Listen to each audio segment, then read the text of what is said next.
Hey, salut tout le monde! Aujourd'hui, on va faire une autre vidéo présentation. Ouais, mais là maintenant, ça sera pas sur les vieux livres antiques des années 80 ou 70. Aujourd'hui, on aborde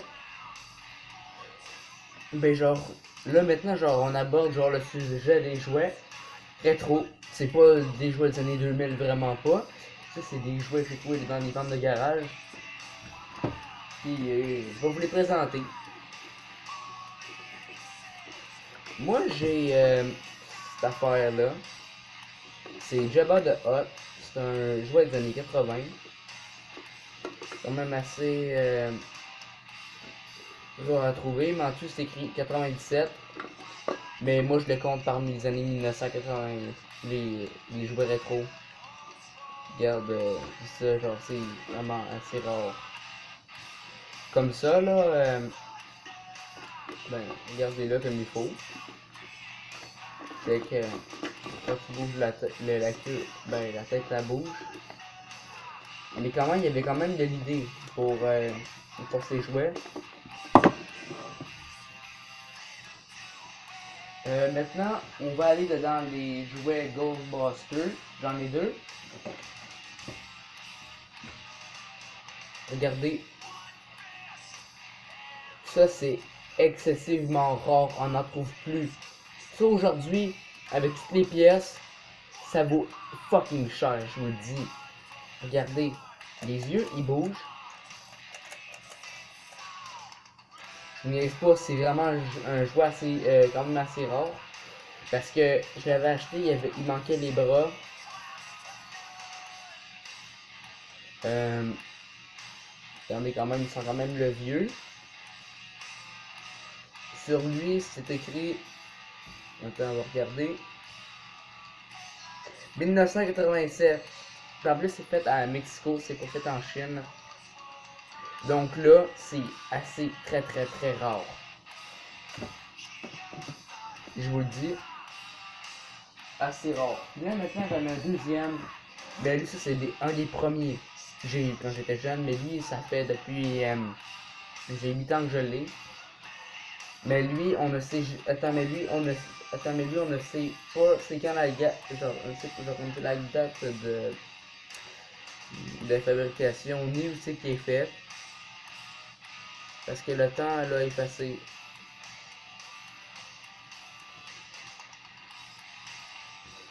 Regardez. Écoute, il ressemble. Ses angles. En gros, c'est comme une gargouille. Mais là maintenant, je vais finir. Attends, mais là maintenant, il m'en reste plus beaucoup. Euh, j'ai celui-là. Tout le monde doit savoir c'est quoi. C'est un gremlin. Lui, c'est un. Nous, ce jouet date de 1984. Puis c'est écrit. Puis, ah oui, puis celui qui le faisait, c'était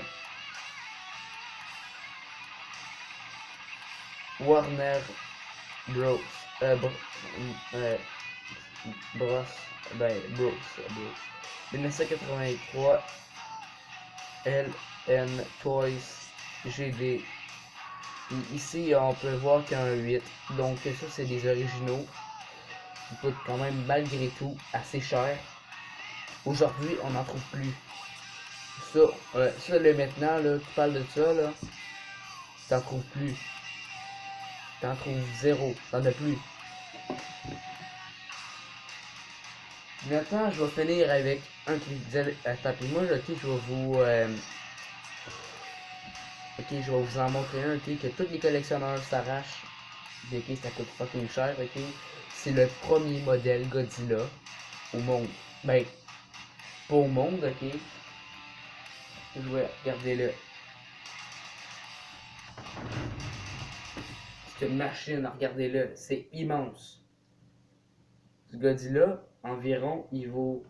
Je pense qu'il vaut 50$ celui-là. Là, il, il est excessivement cher, ok? Lui, c'est vraiment quelque chose de très cher. Mais c'est pas moi parce que qui l'a acheté, c'est mon grand-père qui me l'a acheté à moi. Parce que lui, il fait beaucoup les ventes de garage, puis moi aussi. J'avoue que moi, je cours beaucoup les antiquités, les choses cool. Euh, Ma chambre, elle est pleine de genre comme d'objets genre inusité. Mais c'est ça, mais genre, je vous ai toujours pas dit la date, ok? Je vais vous le dire. 1997, Made in China. Donc, puis ok, on a ici UKRD. Ça, c'est le code. Puis là, tu vois entre les deux pieds, c'est écrit TMCE. Euh, Ça, c'est quand même des produits de consommation 1997. Puis en plus, c'est fait en Chine. Fait que c'est ça. Fait que on se retrouve pour une prochaine vidéo. Donc, à la prochaine. Puis là, je vous le montre à quoi il ressemble. Ok, c'est vraiment gros, je vous le dis, c'est immense. Sérieusement, c'est vraiment rare. Bon, à la prochaine.